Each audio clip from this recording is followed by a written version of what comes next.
Hi, and welcome to a new series of the Sorcerer's Revolution.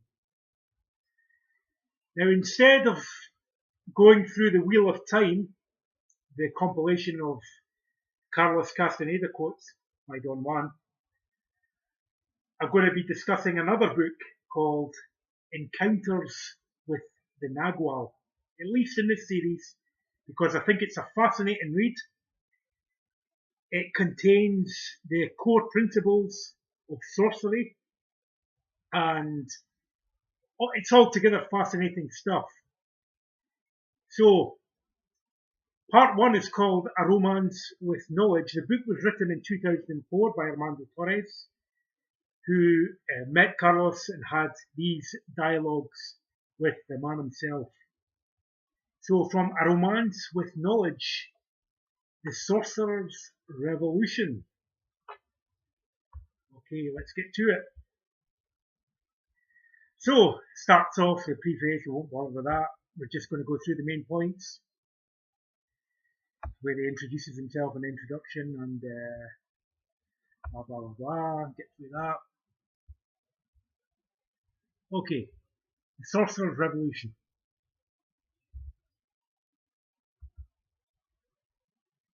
So Carlos comes in, sits down. He says, "What do you want to talk about?" And then he starts telling stories sprinkled with jokes and expressive gestures in his Latin American style. So, towards the end of the talk, he agreed to answer some questions. One of the people present wanted to know what the sorcerer's view on war was. Carlos looked annoyed. "What do you want me to say?" he asked. "That they are pacifists? Well, they are not. Our destiny as ordinary men doesn't concern them at all. You should understand this once and for all. A warrior is made for combat. When he is at war, he is comfortable."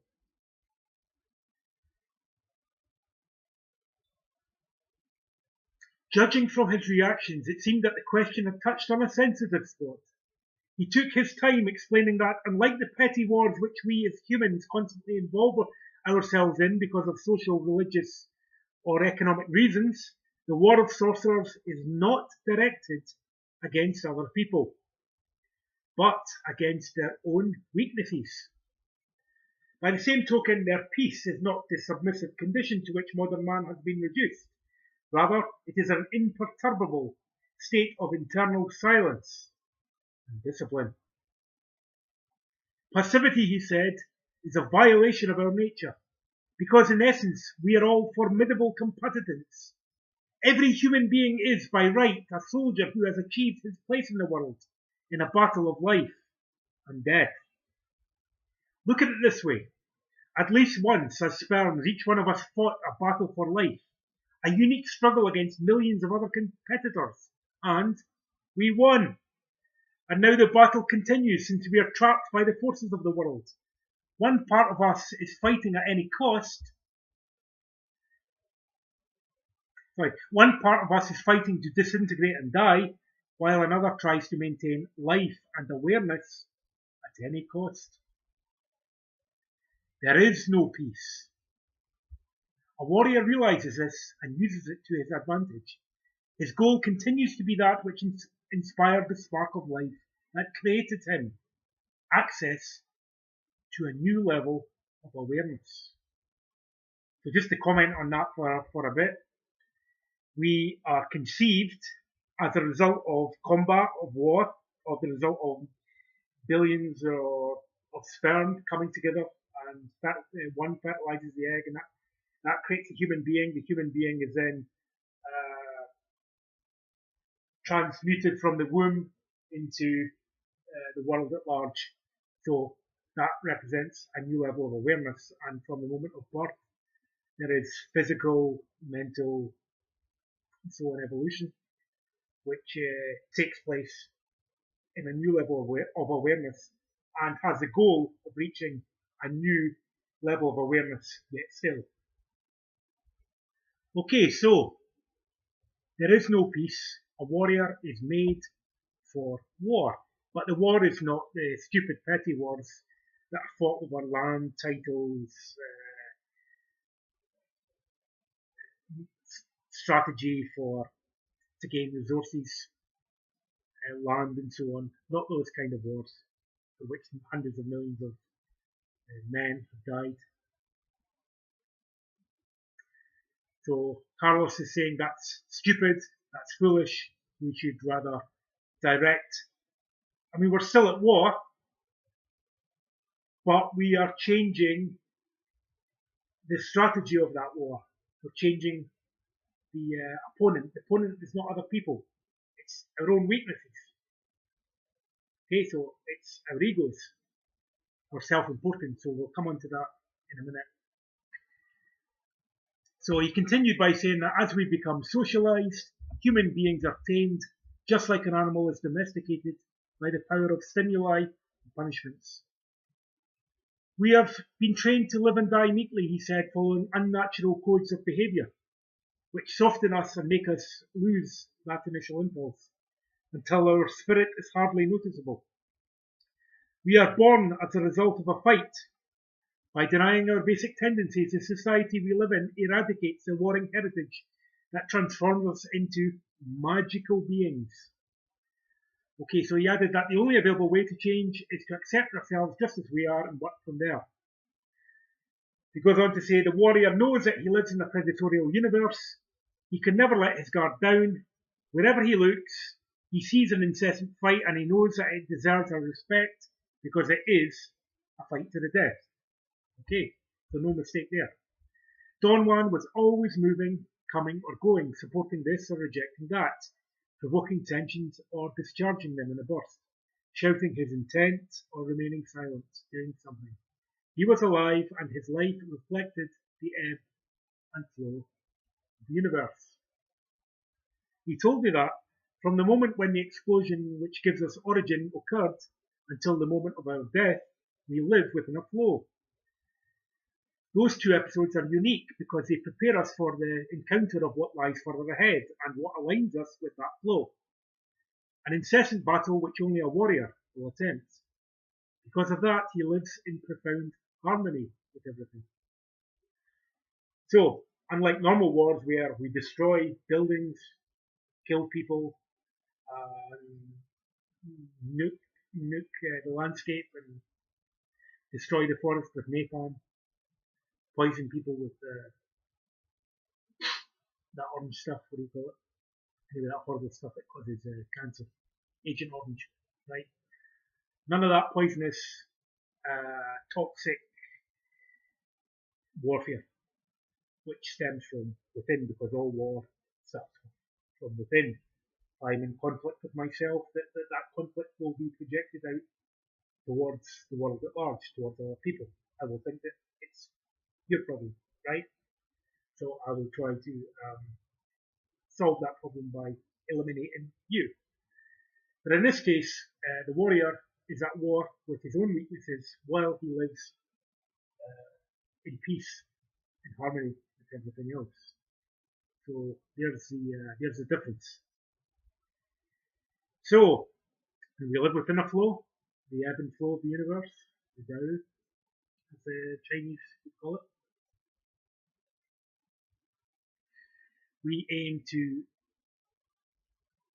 live in harmony with that, with the flux of the universe. So for a warrior to be harmonious is to flow, he said, not to stop in the middle of the current and try to make a space of artificial and impossible peace. He knows that he can only give the very best of himself under conditions of maximum tension. For that reason, he seeks out his opponent the way a fighting rooster does, with avidity, with delight,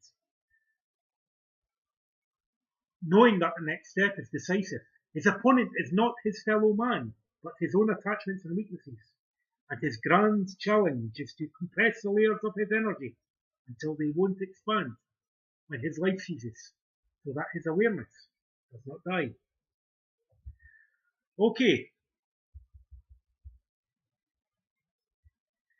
Ask yourself these questions, he said.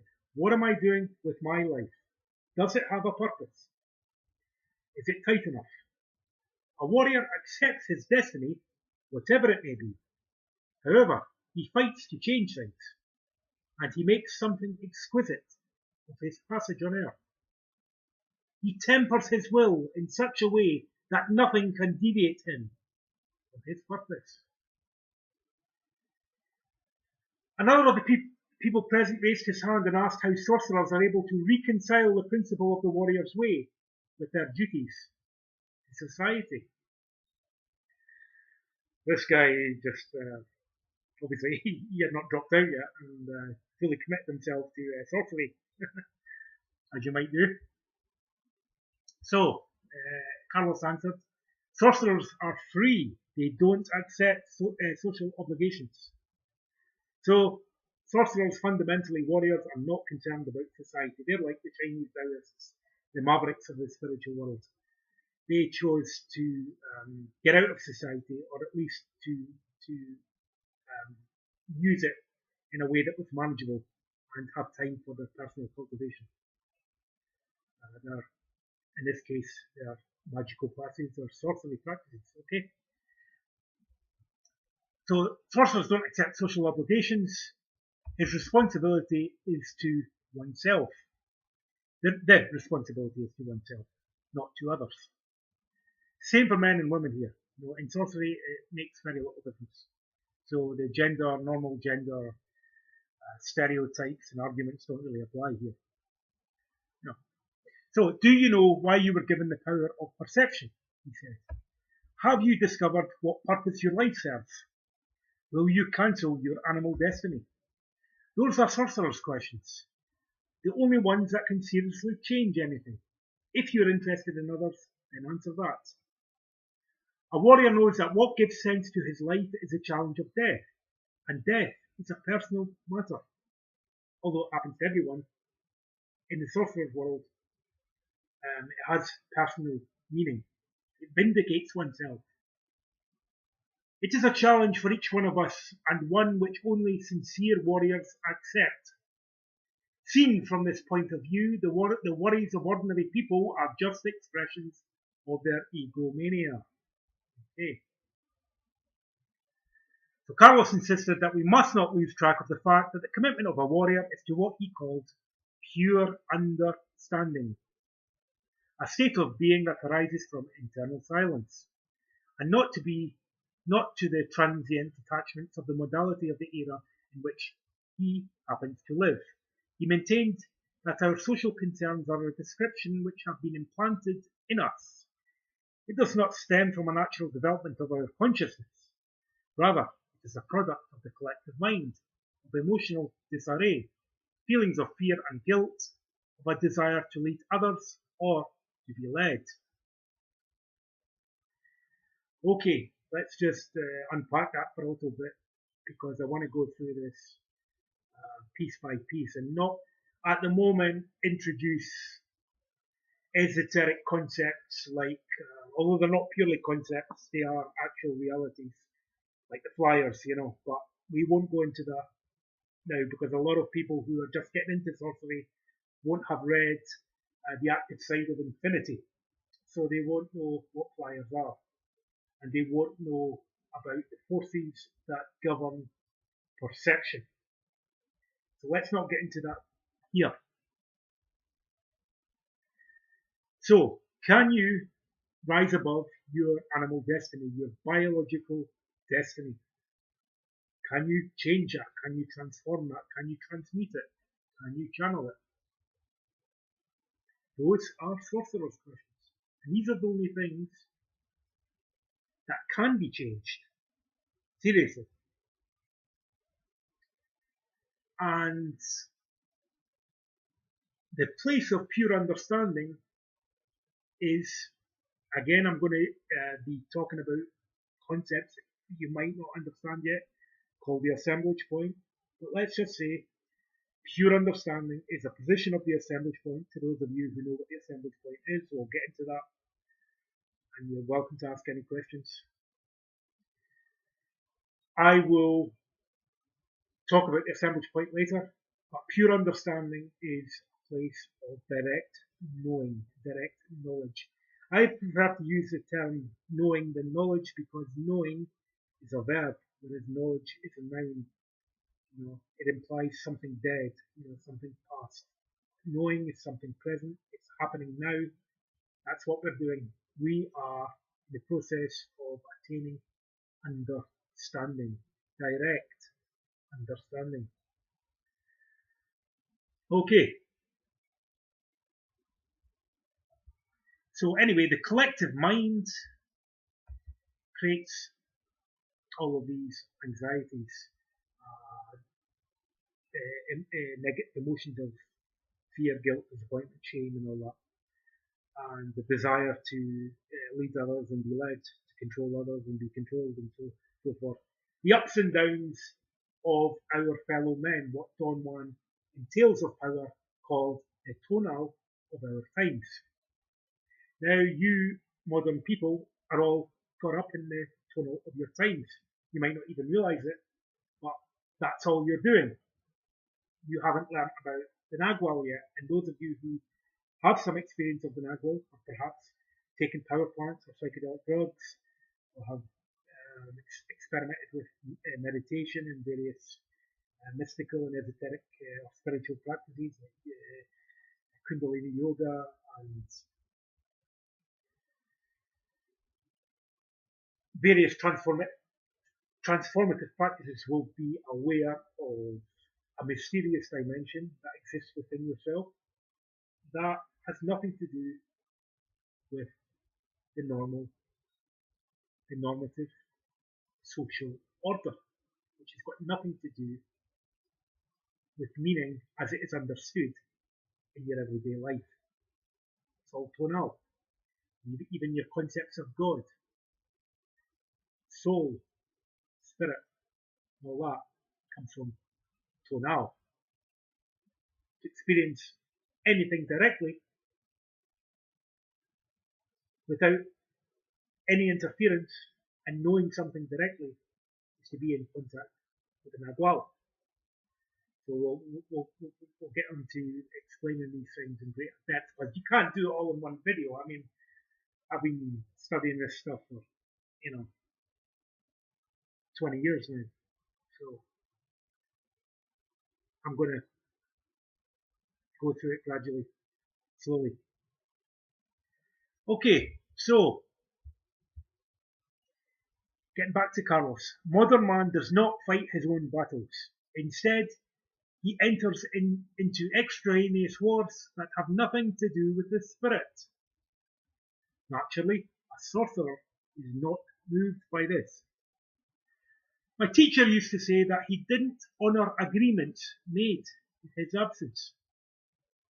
I was not present when he decreed that I had to be an imbecile.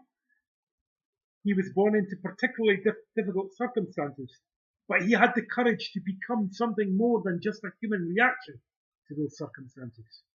He affirmed that humanity's situation in general is horrendous, and to put emphasis on any particular group, just a covert form of racism. Right.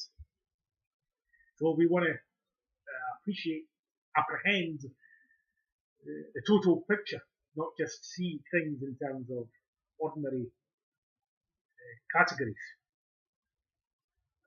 Male and female, rich and poor, and you're from Bolivia and I'm from Egypt, and so on and so forth. And you belong to this caste and I belong to that class, and all that stuff. Okay, right. So, Don Juan is saying that our condition is in fact horrendous as average people, as ordinary people. The situation is pretty bleak, even though we might have a relatively comfortable life, but it's all tonal, and we already realize that having a certain standard of living where all your basic needs are met and you've got a roof over your head, you've got food on the table, you can pay your bills and so on, you can go on holiday, you can do whatever, right? And all that is satisfied, but you're still not satisfied, you're still not happy, you're not fulfilled, you're not a person of knowledge, you don't know about the Nagual.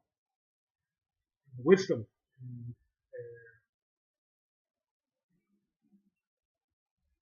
the exaltation of that state. See?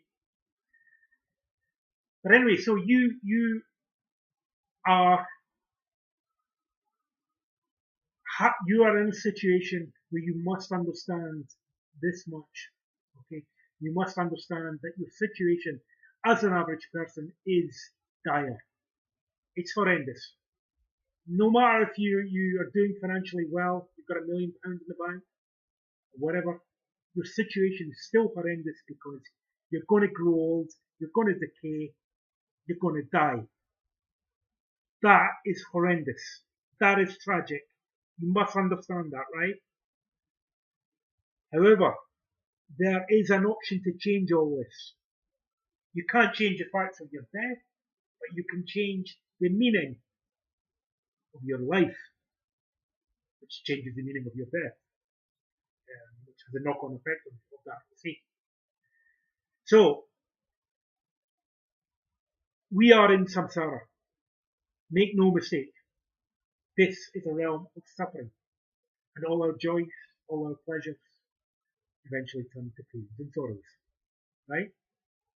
And we might have some beautiful memories, but we've got some hell of hardships, many trials and tribulations to consider, to look back on. And I'm talking very philosophically here, but try to grasp the meaning. Our situation is horrendous. So, is this a cause then to go and buy the rope and buy the farm? No, there is another option. There is a way out. There is an escape. There is a key, and that is the sorcerer's world. Okay, so let's get into this. He used to repeat that in this world there are only two kinds of people: those who have energy and those who do not. He lived in a permanent fight against the blindness of his fellow men. Yet he remained impeccable. He did not interfere with anybody. When I tried to explain my concern for people to him, he would point at my incipient double chin and tell me, "Don't deceive yourself, Carlos. If the human condition seriously interested you, you would not treat yourself like a pig."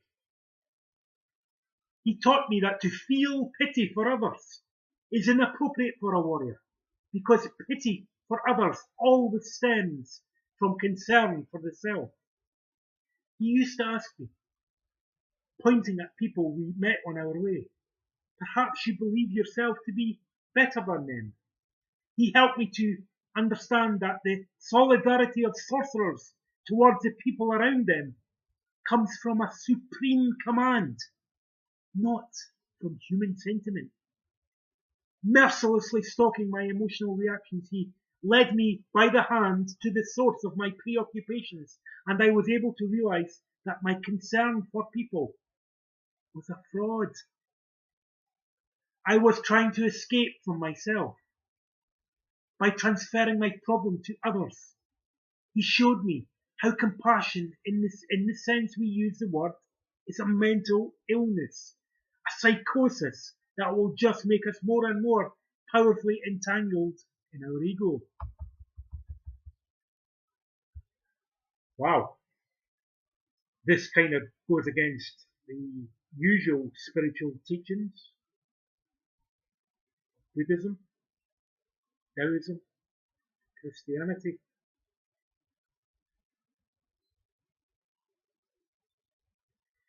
So, have compassion for your fellow men. Be compassionate. But what Don Juan is saying, that compassion is weakness. It's not real. It's a fraud. It comes from our own self-pity. Now, that's not to say that the compassion the Buddha spoke of that Christ spoke of is not real. What it does mean is that what we think of and what we practice is compassion, is not true compassion. Now, right? I mean that. So, we have this word, we have this concept, we have this idea of what compassion is, but it just stems from our own self-pity, from our own attachments and weaknesses. Okay? So, and of course, as Castanadians know, self-pity is the root of self-importance. Self-importance is the enemy of the warrior. Okay, so I'm not going to get into any of this in great depth yet. This is just an overview to show you what a sorcerer's revolution might look like. Right, so let's get moving on with that. It was obvious that remembering Don Juan had moved Carlos. I could see how a wave of affection overwhelmed him. One of the people present raised his hand and commented that, in contrast to what Carlos was saying, compassion towards one's neighbour is the essential idea of all religions. So he made a gesture of waving away a fly. Forget all that, he said. Notions based on pity are a fraud. By the power of telling ourselves the same ideas over and over, we have substituted a genuine interest in man's spirit with cheap sentimentality. We have become professionals at compassion. And so what? Has it changed anything? When you feel the collective mind putting its pressure on you, trying to convince you to concentrate on the appearance of the world, repeat this crushing truth to yourself. I am going to die.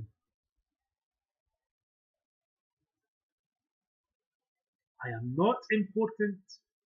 Nobody is. Knowing that is the only thing that counts. Wow. So we're getting into the more double wow, triple wow territory. We're thinking, oh, Don Juan's telling us everything that we were taught to believe. He's saying that it's actually misguided. It's wrong. Wow, that is revolutionary, right? So, we're not supposed to feel compassion for others, as compassion is ordinarily understood. What I'm adding to it. And it doesn't matter what all these religions are advocating, because it hasn't actually changed anything. Well, he does have a point. 5,000 years since Krishna, 2,500 years since Gautama Buddha, Lao Tzu, 2,000 years since the Christ, 1,400 years or so since the other fellow Muhammad. Okay, since those guys came about, wars have steadily increased. There's been more killings, more murders, more crazy things going on, bombs, weapons, suicide, the whole dialectic of progress, the tonal, all based on our external projection towards mankind, our enemy, each other, fear, separation, division, and all that creates warlike mentality towards other people. Okay, so, and our compassion for others, our desire to help others and all that, hasn't changed that. We're still at war, on a much grander scale. So what Don Juan says, it hasn't worked. Okay, so here's another way. Right. And furthermore, that we, contrary to everything we've been taught by our parents, by our peers, by our teachers at school, university, our politicians, and all the people that have guided us throughout the entirety of our lifetimes, have been telling us a crock of shit. That we are important. That our lives matter. I too would like to believe I am important. And that I matter. And yet Dorman is telling me I don't. That I'm not important. So, what to do about it? Okay. Right. Now, let's just go over these concepts before we delve into them in any great depth, before we penetrate them further. Let's try and digest what has been said by Don Juan, the Nagual, the teacher, the master, okay? And let's bring the questions forward and discuss these revolutionary ideas. So anybody that wants to get involved, I say welcome to the Sorcerer's Revolution.